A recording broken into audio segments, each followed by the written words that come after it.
Tonight, the pandemic has exploded to well over 250,000 cases worldwide and more than 11,000 deaths.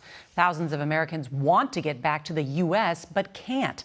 The State Department says it is scrambling to get some U.S. citizens home. Don Dahler joins us from an empty Newark International Airport to tell us about those efforts. Don?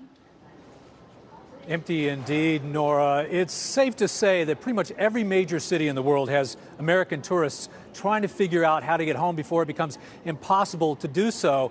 And what they seem to be getting from the U.S. State Department is either very little information or very expensive flight options. Some of the thousands of Americans stranded in Morocco are on their way home today. We spoke to two of them, Floridians Lauren Davenport and Daniel Fernandez, before they left. There wasn't any warning. For us, there was about 48 hours. In other countries, we've heard that there were only 24 hours. It was a shock that this could go into place so quickly.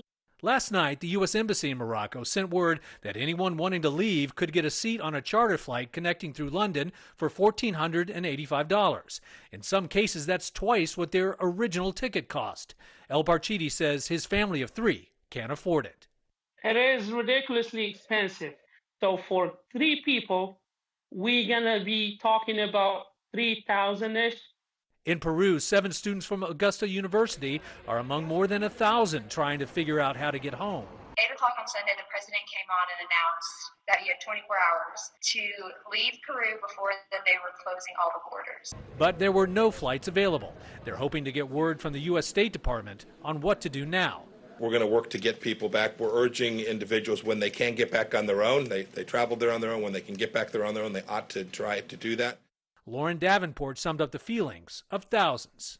We're in a worldwide pandemic. Everyone wants to be at home with their loved ones.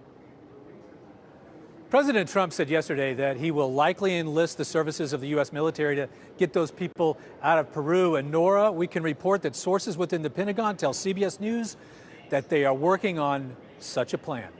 Oh, their families must be so relieved. Thank you, Don.